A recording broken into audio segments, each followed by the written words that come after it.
दोस्तों, केदारनाथ घाटी को अक्सर स्वर्ग का द्वार भी माना जाता है। कहा जाता है कि केदारनाथ में जो भी व्यक्ति संकल्प लेकर आ जाता है उसे धरती में दोबारा जन्म नहीं लेना पड़ता। आखिर क्या है केदारनाथ धाम के पीछे की वो अनोखी कहानी जो बनाती है इसे बाकी शिवलिंगों से अलग। केदारनाथ मंदिर भारतीय संस्कृति और आध्यात्म का एक प्रमुख केंद्र है। यह मंदिर उत्तराखंड के रुद्रप्रयाग जिले में स्थित है और भगवान शिव को समर्पित 12 ज्योतिर्लिंगों में से एक है। इसे स्वयंभू शिवलिंग माना जाता है। यह रहस्यमय शिवलिंग न केवल श्रद्धालुओं की आस्था का केंद्र है बल्कि वैज्ञानिक दृष्टि से भी कई रहस्यों को समेटे हुए हैं। आइए इन रहस्यों के बारे में जानते हैं।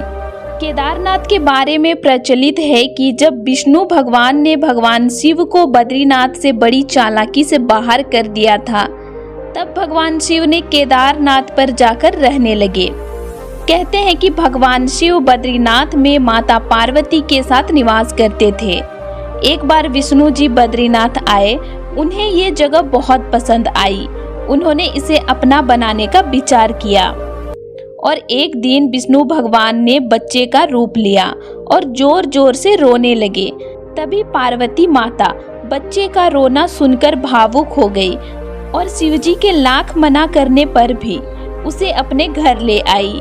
पार्वती माता ने बच्चे को चुप कराने के लिए उसे सुला दिया और खुद शिवजी के साथ भ्रमण पर चली गई।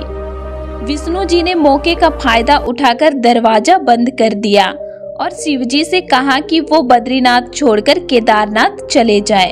तब से शिव जी ने केदारनाथ में अपना ठिकाना कर लिया।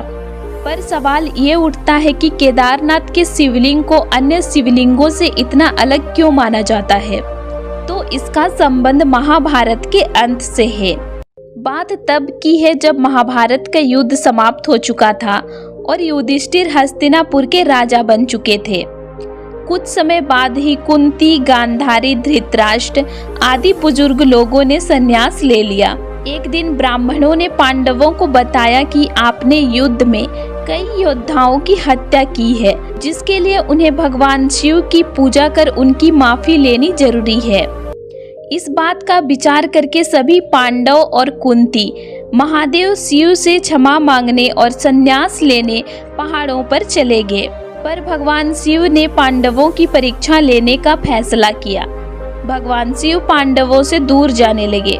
पांडव भगवान शिव की तलाश में जहां भी जाते, शिव जी वहां से चले जाते। आखिर में गढ़वाल की पहाड़ियों पर उन्हें महादेव के दर्शन हुए, पर महादेव ने बैल का रूप ले लिया। जब पांडवों ने उस बैल को पकड़ने की कोशिश की और शिव जी उसी वक्त पाताल लोक जाने लगे, पर भीम ने किसी तरह उनका कोल्हू पकड़ लिया और उन्हें धरती पर जाने से बचा लिया। ये कोल्हू के आकार में शिवलिंग में बदल गया और वहां पर स्थापित हो गया। कहा जाता है कि शिवजी ने अपने आप को 5 टुकड़ों में बांट दिया। ये 5 स्थल पंच केदार कहलाते हैं।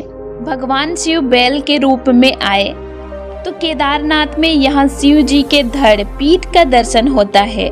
तुंगनाथ, यहाँ शिव जी की भुजाओं का दर्शन होता है। रुद्रनाथ, यहाँ शिव जी के मुख का दर्शन होता है। मध्य महेश्वर, यहाँ शिव जी की नाभि का दर्शन होता है।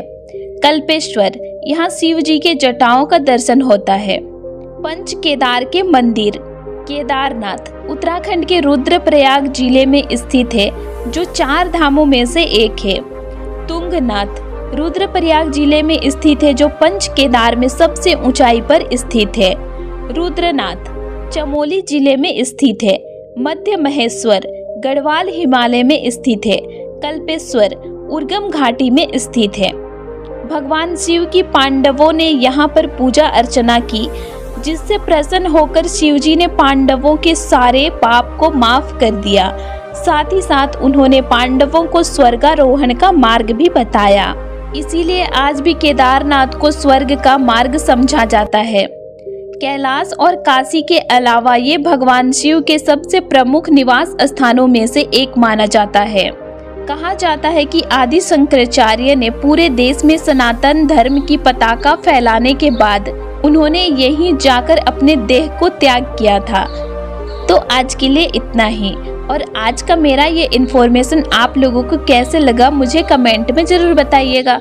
और वीडियो अच्छी लगी तो वीडियो को लाइक कीजिएगा और साथ ही चैनल को सब्सक्राइब भी कर लीजिएगा। और ज़्यादा से ज़्यादा लोगों तक ये वीडियो को शेयर कीजिएगा ताकि उनको भी इसकी जानकारी मिल सके। फिर मिलते हैं एक नई वीडियो के साथ। Thanks for watching.